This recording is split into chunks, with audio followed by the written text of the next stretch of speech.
Right, so it's been a long day. I was doing a job square and Angela McCormick gave a fantastic speech, and I saw the BBC act almost like they were the No campaign in trolling people by saying,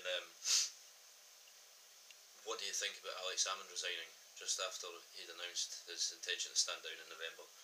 And I thought it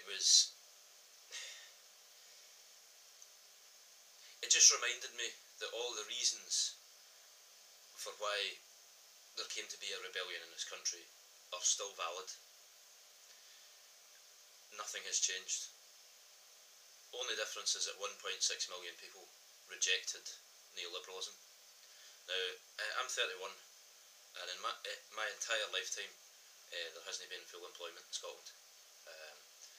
I came of age in the 90s, the end of history, and I watched as we created the Scottish Parliament and took control of many of the powers that affect our lives, but no financial control, even though we had voted for financial control.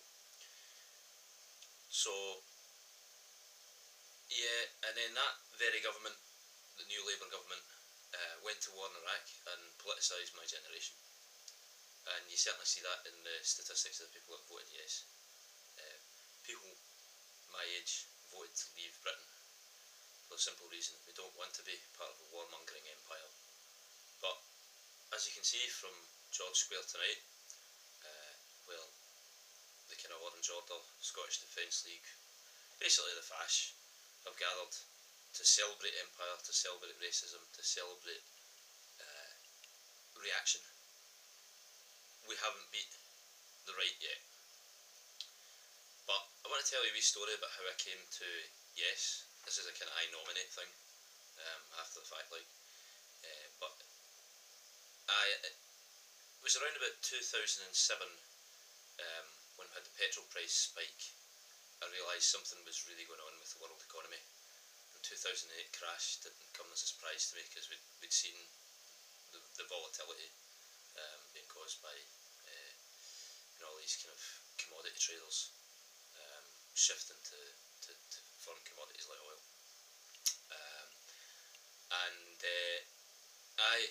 When the 2010 general election came and both Labour and the Tories promised the same amount of cuts, I realised that the welfare state, as I had grown up to understand it, was effectively being cancelled by Westminster. Now, believe it or not, some people don't have so long memories or weren't that interested at the time. Labour promised to have deeper cuts at the start of the Parliament in 2010 had they won the election. So in fact the Tories have been nicer to us than the Red Tories. And around about that time I went to live down south, got married, worked as a community organiser, and just doing that, being involved in the process of trying to win more concessions for the people of Stratford and East London around the Olympic Games, and fighting for community controlled housing, and realising that you had to negotiate with the Tories at every step of the way. I mean, they control London, and also they've got a strong support base in the south, certainly kind of home county stuff. You just realise there is popular support among those with a bob or two and a lot of capital for this austerity project, where we basically end public services for the poor and starve those on the dole. And this referendum arose as a lifeboat to stop the cuts for me. It was never about flags, nations, borders, armies, the trappings of state power. It was always about democracy and social justice. And we see now, as they renege on the powers that they offered, the offer was just income tax budgeting, but as they renege on it, Westminster wants business as usual. So I'm still yes, along with 1.6 million of us. We're all heroes.